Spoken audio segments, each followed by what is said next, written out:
I can push అంటే నాకు ఒకటి గుర్తొచ్చింది. నజరుద్దీన్ ఆ రోజు ఒకటి చూసా, అంటే లైక్ నువ్వు ఓకల్ని హై పిచ్ తీసుకెళ్ళడానికి ట్రై చేసావు కదా, సో ఏంటి ఏమైంది అసలు?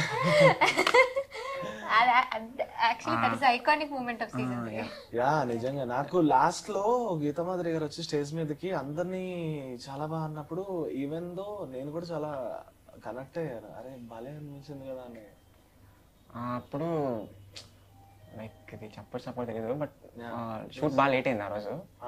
లైక్ మార్నింగ్ 3:30 ఆ టైంలో పాడాను. ఆ టైంలో నేను లైక్ నాకు సరైన అప్పుడు వార్మప్ లేదు, వాయిస్ క్లోజ్ అయిపోయింది, సో ఓపెన్ అవ్వట్లా. రిహార్సల్స్ లో కరెక్ట్గా వచ్చింది అది, బట్ ఆ టైంలో ఓపెన్ అవ్వలేదు. సో ఎక్కువ పుష్ చేయొద్దు, వాయిస్ బ్రేక్ అయ్యిద్ది అన్నారు. ఫైనల్లీ ఆ టైంలో లైక్ ఎలా అంటే ఎవ్రీవన్, అంటే అక్కడ ఉన్న పీసీఆర్లో సీసీఆర్లో audience, set department, judges, contestants అందరూ నేను అది ఆ నోట్ రీచ్ అవ్వాలి అందరూ కోరుకున్నారు. సో ఫైనల్లీ అది రీచ్ అయింది. సో నా హోల్ సీజన్లో నాకు ద బెస్ట్ మూమెంట్ అంటే అదే.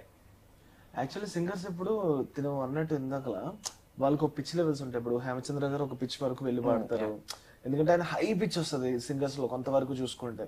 కొంతమంది కొంత పిచ్ వరకే పాడగలరు, అది వెళ్తే బ్రేక్ డౌన్ అవుతుంది అంటారు కదా వాయిస్. ఇప్పుడు నువ్వు కూడా ఇప్పుడు చెప్పింది నాకు అదే అర్థమైంది. ఎందుకు అట్లా ట్రై చేస్తావు అంటే? అది నా రేంజే. ఓకే చెప్తాను, అది వాయిస్ అప్పుడు క్లోజ్ అయ్యి రీచ్ అవ్వలేకపోయాను అంతే.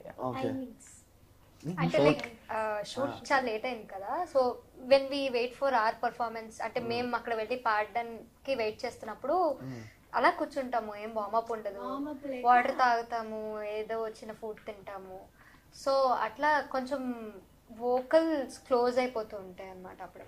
అందుకే మధ్యలో ఎక్కువ మాట్లాడటం కానీ లేదా కొంచెం వార్మప్ కానీ ఏదైనా చేసుకో. ఏం చేస్తారు వార్మప్ అంటే లైక్ సాంగ్స్ పాడుతూ ఉంటారా?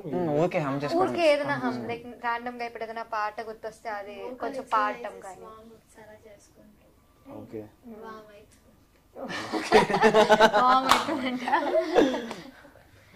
తమ్ముడికి ఏం తక్కువ లేదు, తిని కూడా సేమ్ కాంపిటీషన్.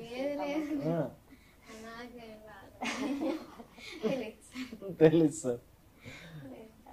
కాదు, stylish icon of the week ఏమి ఇచ్చారు? అది అందరికి ఇచ్చారు, నాకు అందరికి ఇచ్చారు. నేను చూడటం నీదే చూసాను. చంకా కదా.